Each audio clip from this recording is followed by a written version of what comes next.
شروع اللہ کا نام لے کر جو بڑا مہربان نہایت رحم والا ہے۔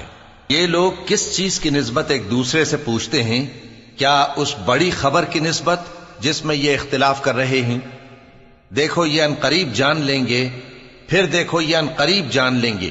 کیا ہم نے زمین کو بچھونا نہیں بنایا اور پہاڑوں کو اس کی میخیں نہیں ٹھہرایا؟ اور ہم نے تم کو جوڑا جوڑا پیدا کیا اور نیند کو تمہارے لیے موجب آرام بنایا اور رات کو پردہ مقرر کیا اور دن کو معاش کا وقت قرار دیا، اور تمہارے اوپر 7 مضبوط آسمان بنائے اور آفتاب کا روشن چراغ بنایا، اور نچڑتے بادلوں سے موسلا دھار میں برسایا تاکہ ہم اس سے اناج اور نباتات پیدا کریں اور گھنے گھنے باغ۔ بے شک فیصلے کا دن مقرر ہے، جس دن سور پھونکا جائے گا تو تم لوگ فوج در فوج موجود ہوگے، اور آسمان کھولا جائے گا تو اس میں دروازے ہو جائیں گے، اور پہاڑ چلائے جائیں گے تو وہ ریت ہو کر رہ جائیں گے۔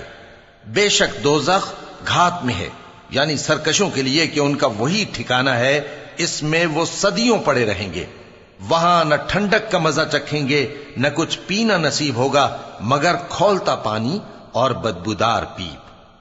یہ بدلہ ہے ان کے اعمال کے موافق۔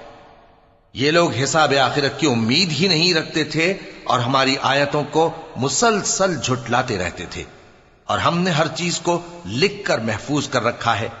سو اب مزہ چکھو، ہم تم پر عذاب ہی بڑھاتے جائیں گے۔ بے شک پرہیزگاروں کے لیے کامیابی کا گھر ہے، یعنی باغ اور انگور اور ہم عمر بھرپور جوان عورتیں اور شراب کے چھلکتے ہوئے جام۔ وہاں وہ نہ بیہودہ بات سنیں گے نہ جھٹلانے کی باتیں۔ اے نبی صلی اللہ علیہ وآلہ وسلم، یہ تمہارے پروردگار کی طرف سے صلہ ہوگا جو حساب کے مطابق انعام ہوگا۔ وہ پروردگار کہ جو کچھ آسمانوں اور زمین میں اور جو ان دونوں کے درمیان ہے سب کا مالک ہے، بڑا مہربان ہے، کسی کو اس سے بات کرنے کا یارہ نہ ہوگا۔ جس دن جبریل امین اور دوسرے فرشتے صف باندھ کر کھڑے ہوں گے تو کوئی بول نہ سکے گا مگر جس کو رحمان اجازت بخشے اور وہ بات بھی درست ہی کہے۔ یہ دن برحق ہے، پس جو شخص چاہے اپنے پروردگار کے پاس ٹھکانہ بنا لے۔